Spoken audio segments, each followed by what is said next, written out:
Hi, everyone. It's Adriana Monique Alvarez, and I am the CEO and founder of Alma Publishing. And I'm super excited to be talking to Kaki today, this morning. We're on opposite sides of the world. So wherever in the world you are. Hi, Kaki. How are you? Hi, Adriana. I'm great. It's morning here. I know it's evening where you are. Yeah. Okay. So you're in Perth, yes? Yes, I'm in Perth. So what time is it for you right now? It's 9:30 a.m. 9:30 a.m. Okay. It's 7:30 p.m. for me. So yeah, I think Perth is one of the biggest time, like furthest time zones for us. And Yes. you all are out on the edge of the world, right? You're on the far western side of Australia.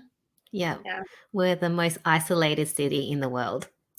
I, you know what I was doing before we got going? By the way, if you don't know Kaki, she's a legend. She's a stock market trader. She's creating this awesome best-selling book. She's a mama, she's a wife, she's a daughter. Yeah, so I was looking that up. So I was looking up interesting facts about Perth. It is the most isolated city. Yeah. Yeah, And it's also the sunniest city in Australia. it So, is. I mean, were you born in Perth? No, I was born in Hong Kong. So I moved over here when I was just before I turned 6. So I'm 40 this year. So I'm an Aussie, true blue You're an Aussie. Aussie. Yeah, Yeah. you're an Aussie. Absolutely. Okay, so you turned 40 this year. Tell me what that was like. I'm really excited about turning 40 because I don't know, it just felt like it was a new chapter. It was a new season in my life. It was like a new beginning. I Mm. think before this year, I was like, oh, I'm going to turn 40. But then this year, I was like, oh, I'm turning 40. This is going to be the best year ever. So I I loved love it. it. I I love celebrate forever. So I celebrate it for like 6 or 7 weeks. Yeah, I remember that. I was like, oh, she celebrates her birthday like I celebrate my birthday. I actually had this idea today when I was doing dishes. I was like, you know what?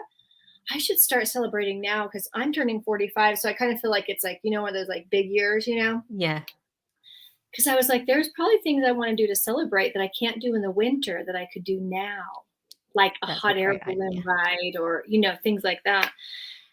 So, have you noticed like within yourself, like, how are you different? How are you approaching life different in this new, fresh start of 40?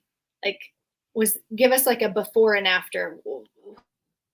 Who was Cocky Lee over here, 20s and 30s, and then who is she now as this badass 40-year-old? Gosh, calculate 20s and 30s. I don't. Mm. 20s, I probably just didn't really know anything, just just working as a pharmacist. I used to work in a hospital pharmacy, just doing the things that everyone else was doing. So like, oh, Mm. buy the investment properties and get married and all those things. And I didn't want to be in pharmacy anymore. So I went to study another degree. So I've got an accounting degree as well, because that's what you do. So that was my 20s. It was very much like, I don't know what I'm doing, but I'm just doing what everyone else is doing. 30s that was after I got married and things.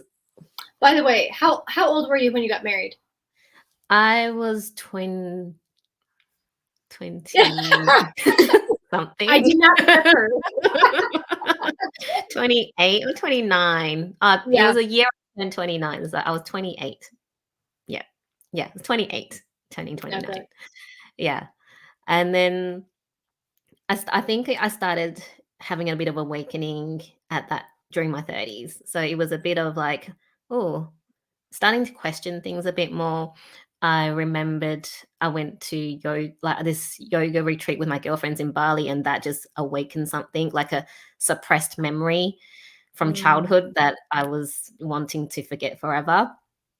So that kind of started everything. And when I had kids, so when I had my first daughter, Evie, she's 7 now. Gosh, how old was I? I'm losing track of time. I think I was 33 when I had her. Yeah, 33. And that was when it all just started. I had postnatal depression, but I was very high functioning and I was in denial as well. Mm. So my 30s was very much navigating like, who am I? What am I doing here? I no clue. And then towards the end of my 30s, I had my second daughter. She's 3 now, and it was like, oh, the dots were starting to connect. And yeah, I went, oh, I really love share trading. So, I started um, learning the strategy that I teach people now when I went on maternity leave. The first day of mat leave, I'm like, I'm going to learn this because I bought a course like a year before. So I went, all right, let's do this. And I had a baby, and I'm like ringing my coach in the hospital, and he's like, where are you? Why is it so noisy? I'm like, I'm in hospital. I just had a baby. And he's like, why are you calling me? I'm like, baby's sleeping. I don't have anything else to do. So it was very much like, I knew I wasn't going to go back to pharmacy, but I had no idea. And I was just following something. And I just trusted, not knowingly trusted, I just kind of followed through. So 30s was very much let's just kind of go with whatever's coming, exploration. And then I think with 40s, I was like, yep, all right. I know who I am now. I know what I have to do, what I'm here to do. And it's this renewed sense of, all right, let's do this, baby. Let's do this. Yeah. Yeah. Yeah. Motherhood is such an initiation, I find, for a lot of women. It's really like the catalyst for cracking even more open, and it's hard to hide from all of the things that it brings to the surface. I see a lot of women who are working with children, who are doing, the various roles, and then others who are looking in and trying to figure out, how do you do that? How do you make that work? So what would you say is the number one thing that has helped you? You were on maternity leave. You said you were going to figure this out. What's helped you through this process to be able to both, you know, create a career for yourself and be a mama? Because I know sometimes it's a lot to juggle. Yeah. I'm a recovering control freak. Yes. Just saying, and recovering perfectionist. So it was very much about letting go of the control. The tendencies are still there. I mean, it's a work in progress still, but having to just let go of being perfect all the time and doing things according to how I want it. If things don't work out, it doesn't work out. And I mean, I'm doing a trust experiment at the moment, and it's very much about trust. And I didn't realize that there were times where I trusted without really knowing that I've trusted. But now that I'm like, oh, actually, when I look back, I'm like, all the times that I've trusted, things worked out. And it was the times when I was pushing and striving that it didn't. Yeah. So, yeah, my biggest takeaway is to let go of control and just trust the guidance that you receive and let things flow. And obviously, it's not the easiest thing. I still kind of resist sometimes with all my might, but you always go back. Mm. Because, yeah. There's that circle back, right? Yeah. Hi, Alice Marie. Just having this exact conversation. So, Kaki, I love to break this down, because I always love to hear like the perfectionist, the overachiever, you did the things you were supposed to do. How did that show up most in your life? Like, were you the woman who was like cleaning her house every day? Were you, walking behind your children, picking up their Cheerios? Would you like do a project and redo it 17 times? How did this show up in your life? All of the above. All of the above. I wonder how I know. I don't know. I don't know how you know. Yeah, all of the above. I'm still quite a neat freak, but I mean, gosh, the standard of cleaning in my house now has dropped a lot from what it used to be. I just gotta let it go. I just can't get anything done if I'm obsessed about, oh my gosh, there's dust on the TV cabinet. I don't freaking care right now. I've got other more important things to do, like feed my children and make sure they're alive. Right. And, just the basic things as a parent is keeping your children alive and feeding them.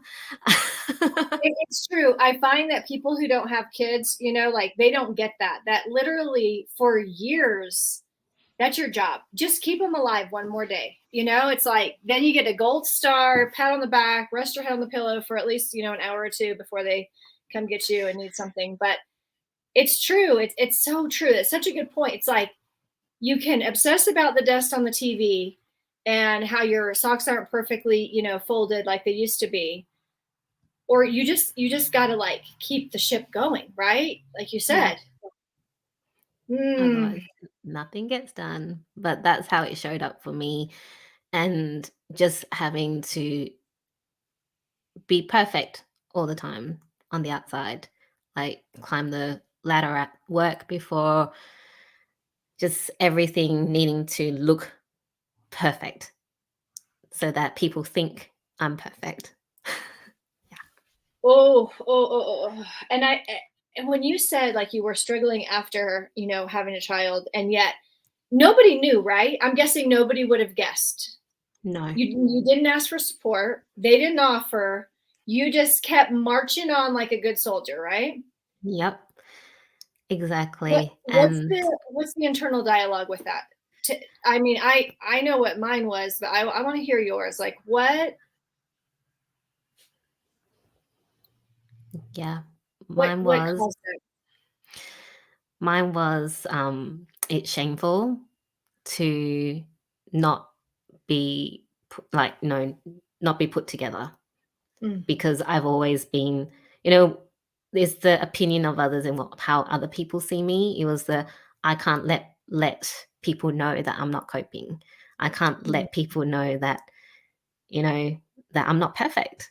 That I am in these depressions. I'm getting like all these weird thoughts come through. I'm like, all right, that's a bit strange, but let's push them aside. And I think growing up, being Chinese, I think growing up in that culture as well, my parents are like, what's depression? We just used to get over things, those kind of things.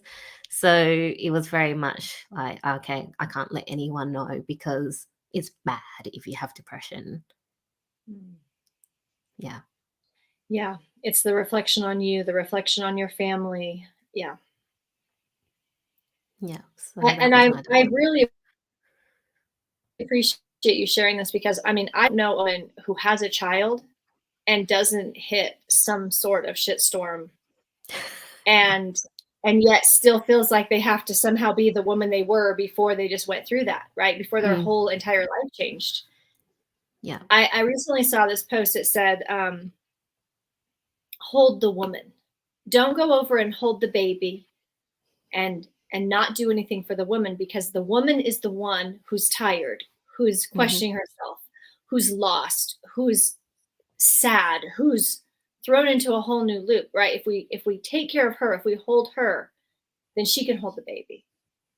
Take her food, support her, let her do all those things. And I thought, man, isn't that the truth? I know that this is one of the biggest gaps we have in our society, is we do not support women when they become mothers. We don't support men when they become fathers. Yeah. Yeah, we don't. And it's funny you say that, because now whenever my friends have babies and we chat on the phone, my first question is, how are you? Like, how are you feeling? How are you coping?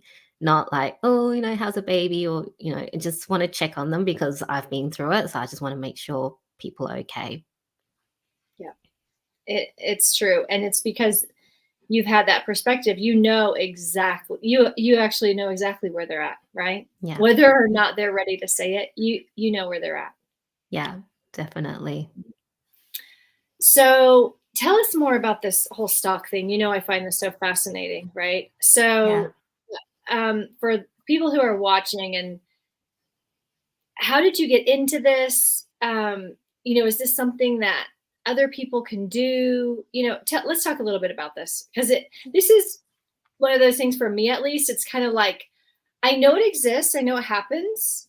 I didn't know anyone who did it until I met you, right? Yeah. It's kind of like this mysterious world. Like, I don't know, how does that work? You push buttons and you make money? How, so walk us through it. Like, give us the dummy version. Yeah. I started stock trading when I was about 18 because my dad taught me. But saying that, my dad was self-taught, so it was probably more like gambling rather than anything. So I kind of did it on and off, and then I just left it.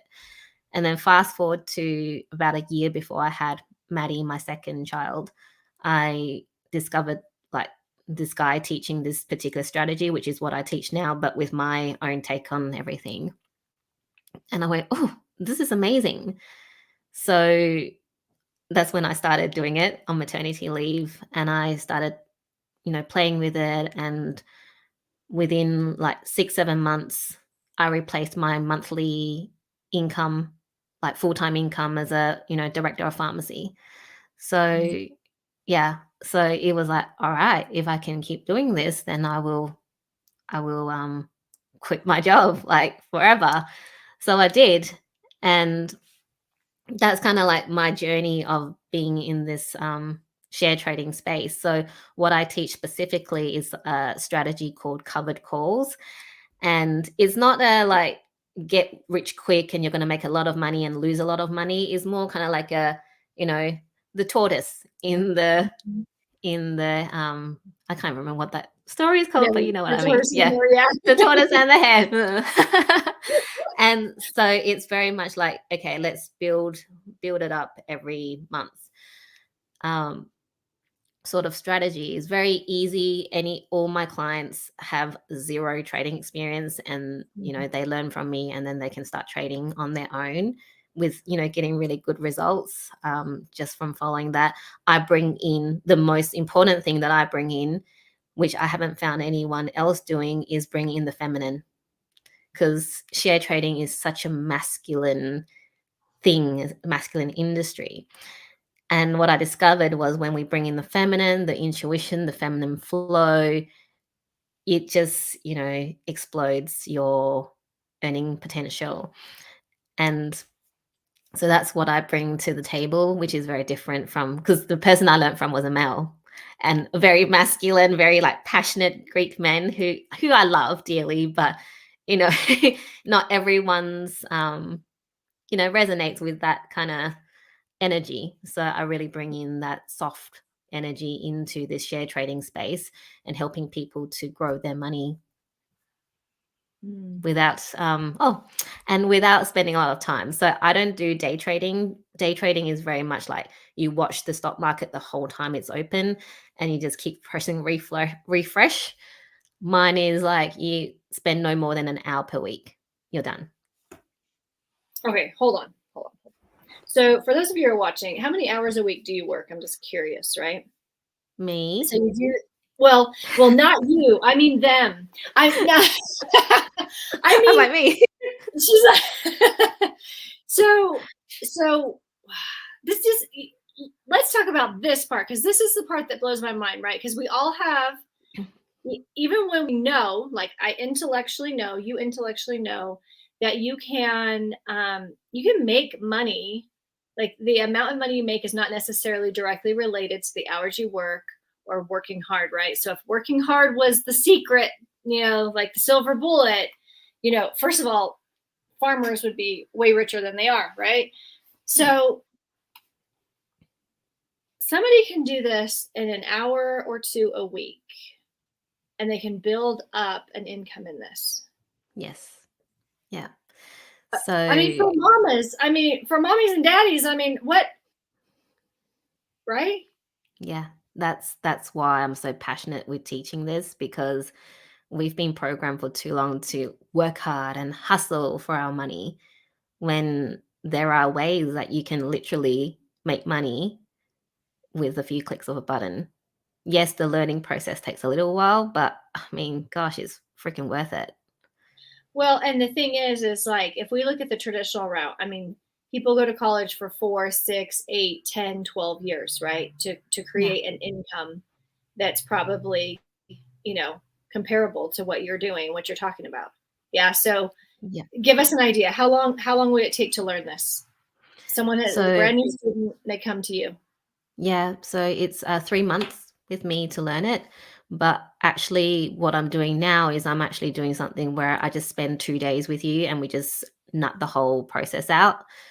and then we do a few follow-up calls. So within a month, you should be able to start trading yourself. Okay, so you know, I'm gonna do a little confession live on social media here. So I've been like watching you, right, from across the room, and I've been so intrigued, and I said I want to do this, then I get scared, right? Like you don't know how to do this. This isn't who you are. You're not like that person. But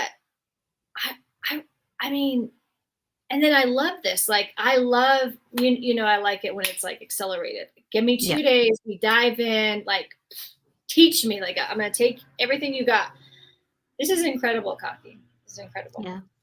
Because that's how I learn as well. Because I figured before when I was, I had the online modules and people do it at their own self-paced. That's not how I learn. Like you, I'm like, just give it to me now and just let's do it. So that's why I'm like, that makes so much more sense to deliver it the way that I learn. Right. Well, it's true, right? I mean, most of my clients are like me. It's how it works.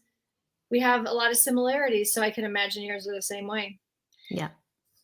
So I was on your podcast, what was it, last year? Yeah, I think it was November last year. Yeah. Yes, gosh. I know, time's flying, right? Yeah. And here's the interesting thing, like, I have this company, they book me on podcasts. I'm like on 8 podcasts a month, like clockwork. And it's just like anything else, right? Most people are forgettable. Yeah. But you were not, right? There was just like, who's this lady? I need to know her more. I just kept coming back to you, right? And I can't exactly remember, but we just kind of kept going back and forth.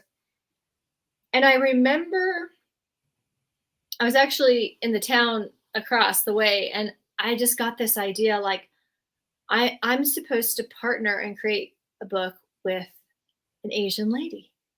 And I shared this with you, right? And then you said something, and I can't, and you're like, well, I've been thinking about doing this. We're both like in our mysterious world, like getting guidance. And then we realize like, oh, we might actually go on this gig together, right? Yeah. I know. So and here's the thing, talking about trust and following your guidance, right? I remember when I sent you that voice message, I said, this might sound crazy and you might be offended and you might think I'm nuts, but this just keeps coming in so clear. So I'm just going to say it. Yeah. And it didn't turn out to be that crazy. Yeah. So No. tell us like how this book idea came to you. What was the backstory on it? Yeah. So there's all these little bits and pieces that kind of, like, as I said before, connect the dots. So after I interviewed you, then I was part of Uncensored, Untamed, Unleashed with you, a multi-author book. And that was my first multi-author book experience. I didn't even know that it was a thing until you invited me. So I was like, oh, wow, this is amazing. And then my husband at that time planted the seed. He's like, you've got a podcast and people want to share their stories. It makes so much sense to do this yourself. And I'm like, oh, but I don't know anything about publishing. So I actually wrote down some notes whilst I was talking to him, and I was like, oh, we'll just park it and just, something will happen. And then fast forward a few months later, and, I'm also just always watching what you're doing. And then I see, someone doing leading a multi-author book. I'm like, oh, I wonder how that all works. That's really interesting. And also during this time, there was a part of me that's like, oh, I really want to,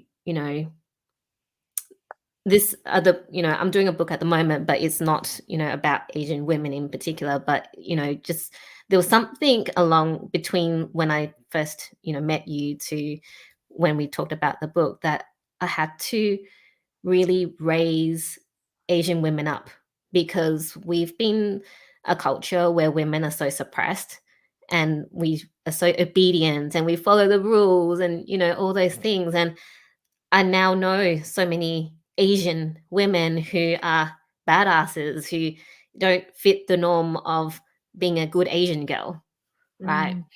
So there was this part of me like, oh, I really want to do that. Maybe I should switch my podcast to focus on that. But I love my podcast too much to, to just change it to just Asians. It was like, I really feel like one of my missions is really bridging that gap between like the Western and the Eastern as well too. So there was that part. I was like, oh yeah. So when you sent me that message, I was like, oh yes, I've been thinking about that. Yeah, but I didn't really quite know. But obviously, then now the book that partnering with you to do is not just about Asian women, but we are working together, to create this beautiful book that we're doing now. Yeah. And when you came back with the title, because we kind of went back and forth and just kind of brainstormed and whatnot. And when you sent me back the Awakened Feminine, Stories of Women Awakening to Who They Truly Are, that just hit me, right? Because I feel like that's me. I feel like that's where a lot of women are. It's kind of like what you mentioned, like coming into 40, like, oh, this is who I really am. I can be her, I can embrace her, I can champion her, celebrate her, honor her, and not compromise her. There was that sort of bit of compromising before, and you're bringing in some amazing women. So tell us the kind of stories that you want to feature in this book. Yeah. I was saying this before. I want a range of stories because awakening doesn't look the same for everyone. So your awakening story is really your story of really going, oh, I have to let go of that shit that's happened, or like this transformation that has happened within you. And if you've lived a life, then you've got a story, right? So really stories of awakening to, your truth, your power, and just realizing how beautiful and amazing you are as a person, as a woman, your sovereign power. Yeah, I just any stories which help, can allow others to realize their own potential. That's the stories I'm looking for. And the range can be, it doesn't matter where you are in your journey. I really believe that when you pick up a book, there are people that are, down at the beginning end, and they're like, oh, I don't really resonate with the people like all the way like 100,000 steps ahead of me, but this person's only like, a few steps, and I'm like, oh, great, that's what I need. And then there's the people that are, further ahead, and then they read, I'm like, oh, that person's, a few steps ahead of me, but they're like 100,000 steps ahead of the other reader. It doesn't really matter. I just want to really showcase how powerful awakening stories are, and it's not, it doesn't have to all look a certain way, and it's all very unique and individual. Yeah, it really is. Because for some people, I've noticed it's like a specific time event. It was like, a lightning bolt right there. And then for others, it's like it was a subtle, gradual over time, weeks, months, even years. And like you said, it can come in a variety of ways, all of these different things. I mean, for myself this year, I dedicated like 7 months to a solo show, writing one story and producing it and performing it. And it was like, that was so huge, right? Because I gave myself permission to create for the sake of creating, not to make money or to build my brand and all that stuff. And it was like within that very like something I didn't expect. It was a very unexpected benefit. It was just like,